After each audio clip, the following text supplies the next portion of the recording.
इस फंक्शन का last programme जिसमें टेक्नोलॉजी का यूज करके स्टूडेंट के अंदर ऊर्जा भरने की छोटी सी कोशिश की गई है। यदि हम अपने बच्चों को सही समय पर सही दिशा नहीं दिखाएंगे तो हमारे बच्चे रास्ता भटक सकते हैं।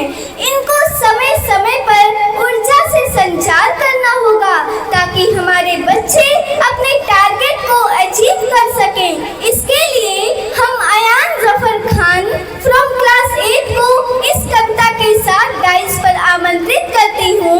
वह पथ क्या पथिक कुशलता क्या, वह पथ क्या पथिक कुशलता क्या, जिस पथ में बिखरे शूल न हो, नाविक की धैर्य परीक्षा क्या, यदि धाराएं प्रतिकूल न हो। Good evening everyone.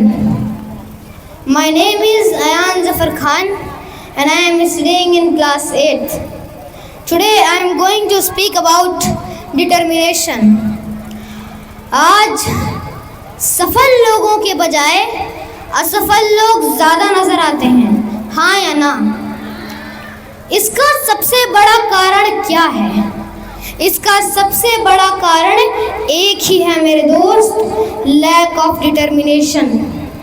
Lack of determination क्या होता है मैं आपको बताता हूँ देसी भाषा में। कहते हैं जो भौंकता है वो काटता नहीं, गरजने वाले बरसते नहीं। जिन बादलों में खूब सारा पानी होता है वो चुपचाप आते हैं और बारिश करके चले जाते हैं। घड़ा अगर आधा भरा हो तो शोर करता है, खाली हो तो और ज़्यादा करता है, और पूरा भरा हो तो शोर नहीं करता। इसका सीधा सा मतलब एक है, ऑनर योर ओन वर्ड्स। अगर आप अपनी ज़िंदगी में कामयाब होना चाहते हैं तो आपकी कथनी और करनी एक होनी चाहिए। ऐसे लोग आजकल बहुत कम देखने को मिलते हैं जो बोलते हैं मैं करूँगा और करके भी दिखला दें। आम तौर पर आप देखेंगे कि लोग डींग हाँकते हैं, लेकिन जब करने का वक्त आता है ना तो साला पीछे हट जाते हैं। समाज ऐसे लोगों को कोई इज्जत और कोई तवज्जो देता नहीं जिनकी कथनी और करनी अलग अलग होती है मेरे दोस्त। पढ़ लेना मैं बता रहा हूँ, इसीलिए वही बोलो जो कर सको और जो बोल दो उसे करके दिखा दो। इतिहास गवाह है, ज़मीन से आसमान तक वही इंसान गया है जिसमें कमाल का डिटर्मिनेशन था। उसने जो कहा वो करके दिखा दिया। अगर आपकी कथनी और करनी अलग अलग हो गए मेरे दोस्त तो आप अपनी ज़िंदगी में बड़ा काम नहीं कर सकते। इसलिए बोलो मत और बोल दो तो ठोक के करके दिखा दो। मेरे दोस्त एग्जाम्पल देकर समझाऊंगा, आपको जल्दी समझ में आ जाएगा। मेरे दोस्त आपकी स्क्रीन पर है, आपकी स्क्रीन पर एक व्यक्ति की तस्वीर है। हमने नाम भी नहीं लिखा और आपने पहचान लिया। ये है कमाल आदमी का, ये है कमाल आदमी का। 80 कंट्रीज में इस आदमी के नाम के बूथ लगे हैं। जी हाँ, 80 कंट्रीज में। व्हाट्सएप यूनिवर्सिटी पे क्या चल रहा है मैं उसकी बात नहीं कर रहा हूँ, वो सब फुद्दू लोग हैं। 80 कंट्रीज में जिस आदमी के नाम के बूथ लगे हों, G20 पे पूरी दुनिया के टॉप 20 कंट्रीज के टॉप 20 लोग आए हों और उस आदमी के समाधि के सामने जाके माथा टेक रहे हों। जिस व्यक्ति के सामने G20 हुआ, पूरी दुनिया के टॉप 20 कंट्रीज के टॉप 20 सुप्रीम लीडर्स आए और इस नंगे पैर इस आदमी की समाधि पे जाके झुक जाते हैं। आदमी की ताकत समझो। और वो आदमी है तो नहीं, वो कह तो नहीं रहा कि तुम मेरे आगे आके झुको। ताकत समझो उस आदमी की। क्यों? क्योंकि किसी अंग्रेज ने उन्हें ट्रेन से फेंक दिया था तो उन्होंने कहा साला तुमने ट्रेन से फेंका है, मैं तुमको अपने देश से फेंक दूंगा।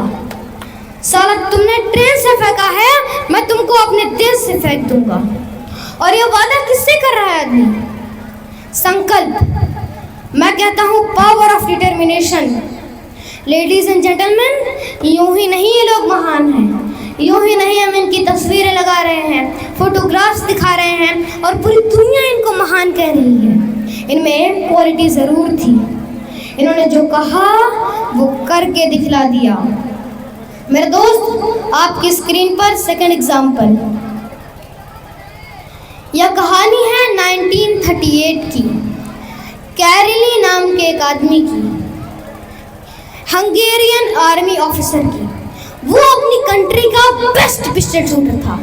वहाँ पे जितने भी चैंपियनशिप्स हुए थे वो सबको जीत चुका था और सबको ऑलमोस्ट कंफर्म था कि 1940s में जो ओलंपिक्स होने वाले हैं उसमें गोल्ड मेडल कैरली को ही मिलेगा, और सिर्फ 2 साल का फ़र्क।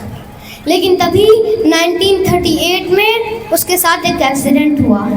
उसका वो हाथ जिससे उसे गोल्ड मेडल जीतना था, उस हाथ में एक हैंड ग्रेनेड फट गया। उसका वो हाथ चला गया। उसका जो गोल था, जो फोकस था सबका, उसके पास 2 चॉइसेस थी। या तो वो रोता रहे, कहीं जाकर छुप जाए, या फिर अपने गोल को पकड़ कर रखे। तो उसने उस पर फोकस नहीं किया जो उसके पास नहीं था, बल्कि उस पर फोकस किया जो उसके पास था। और उसके पास क्या था? एक लेफ्ट हैंड, एक ऐसा हाथ जिससे वो लिख तक नहीं सकता था। 1 महीने तक उसके इस हाथ का इलाज चला और ठीक 1 महीने बाद उसने अपने लेफ्ट हैंड की ट्रेनिंग शुरू कर दी।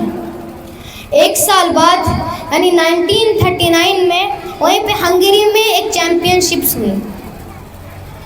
वहाँ पर बहुत सारे एथलीट्स थे। वो वहाँ पर गया, सभी एथलीट्स ने उसे देखा, उसे कॉन्ग्रेचुलेट किया कि ये होता है जुनून, ये होता है जज्बा कि तुम्हारे साथ इतना सब कुछ होने के बावजूद भी तुम यहाँ पर आए हो हमें देखने के लिए और हमारा हौसला बढ़ाने के लिए। उसने जवाब दिया, मैं यहाँ पर तुम्हें देखने के लिए या फिर तुम्हारा हौसला बढ़ाने के लिए नहीं आया हूँ, तुमसे कॉम्पिटिट करने के लिए आया हूँ, तुमसे लड़ने के लिए आया हूँ, तैयार हो जाओ। कंपटीशन शुरू हुआ। वहाँ पर जितने भी शूटर्स थे वो compete कर रहे थे अपने बेस्ट हैंड से, और ये compete कर रहा था अपने ओनली हैंड से। और कौन जीता? The man with the only hand, कैरली टकैक्स जीत गया। लेकिन वो यहाँ पर नहीं रुका। उसका गोल क्लियर था कि मुझे अपने इस हाथ को इस कंट्री का नहीं बल्कि पूरे वर्ल्ड का बेस्ट शूटिंग हैंड बनाना है। उसने फोकस किया 1940s में जो ओलंपिक्स होने वाले थे, लेकिन अनफॉर्चुनेटली वर्ल्ड वॉर की वजह से वो ओलंपिक्स कैंसिल हो गए। उसने फोकस किया 1944 में जो ओलंपिक्स होने वाले थे, लेकिन फिर से वो ओलंपिक्स भी कैंसिल हो गए। उसने फोकस किया 1948 में जो ओलंपिक्स होने वाले थे। 1938 में उसकी एज थी 28 साल। 1948 में उसकी एज हो चुकी थी 38 साल। ऐसे में जो न्यू यंगर जो प्लेयर्स आते हैं उनसे compete करना काफ़ी मुश्किल हो जाता है, लेकिन हार्ड नाम का ये शब्द उसकी डिक्शनरी में था ही नहीं। वो गया, वहाँ पर पूरी दुनिया के बेस्ट शूटर्स आए हुए थे जो compete कर रहे थे अपने बेस्ट हैंड से, और ये compete कर रहा था अपने ओनली हैंड से। और कौन जीता? The man with the only hand, कैरली जीत गया। लेकिन वो यहाँ पर भी नहीं रुका। 1952 ओलंपिक्स वो फिर से गया, और इस बार गोल्ड मेडल कौन जीता? कैरली टकैक्स। और पूरे ओलंपिक्स की हिस्ट्री को बदल कर रख दिया, क्योंकि उससे पहले किसी भी एथलीट ने किसी भी पर्टिकुलर गेम में लगातार 2 गोल्ड मेडल्स नहीं जीते थे। मेरे दोस्त, अगर आप किसी भी लूज़र के पास जाओगे तो उसके पास लिस्ट होगी बहानों की कि इस वजह से मैं सक्सेसफुल नहीं हो पाया, इस वजह से मैं फेल हो गया, इस वजह से मैं सक्सेस नहीं पाया जो मैं करना चाहता था। लेकिन अगर आप किसी विनर के पास जाओगे तो उसके पास 1000 रीजन होंगे वो ना करने के लिए जो वो करना चाहता है, और खाली एक रीज़न होगा वो करने के लिए जो वो करना चाहता है, और वो अपने गोल को अचीव कर देगा। मेरे दोस्त, मैं आपको ऐसी दर्जनों कहानियाँ सुना सकता हूँ यहाँ पर बैठा कर, और उसका एक मूल रिजल्ट यही निकालना चाहूँगा कि मेरे दोस्त, जो बोलो वो कर दो। लेडीज़ एंड जेंटलमैन, आपकी स्क्रीन पर एक लास्ट एग्जाम्पल। यह कौन है? क्या आप इन्हें जानते हैं? हाँ या ना? अगर नहीं तो हम आपको बताते हैं। इनका नाम बिरदेव सिद्धप्पा धोने है। इनका जन्म महाराष्ट्र के गरीब परिवार यानी भेड़ चराने वाले परिवार में हुआ। 27 साल यह नौजवान ग्रेजुएटेड होने के बावजूद भी गरीबी की वजह से भेड़ चराने पर मजबूर हो जाता है।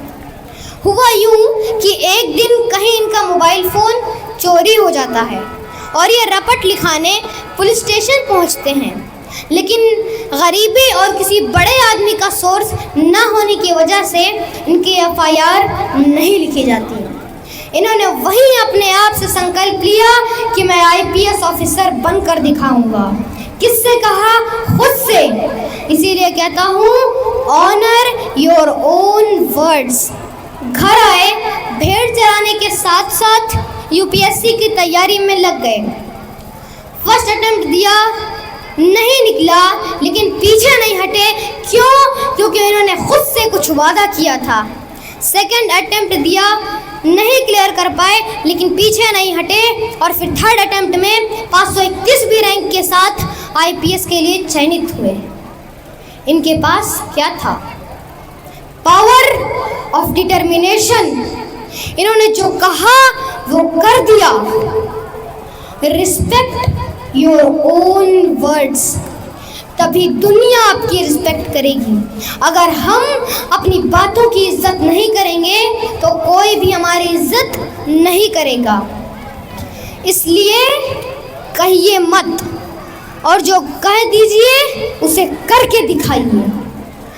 इस कविता के साथ मैं अपनी बात को ख़त्म करता हूँ कि विकल्प बहुत मिलेंगे रास्ता भटकाने के लिए, विकल्प बहुत मिलेंगे रास्ता भटकाने के लिए, लेकिन संकल्प एक ही काफ़ी है मंजिल तक जाने के लिए। Thank you.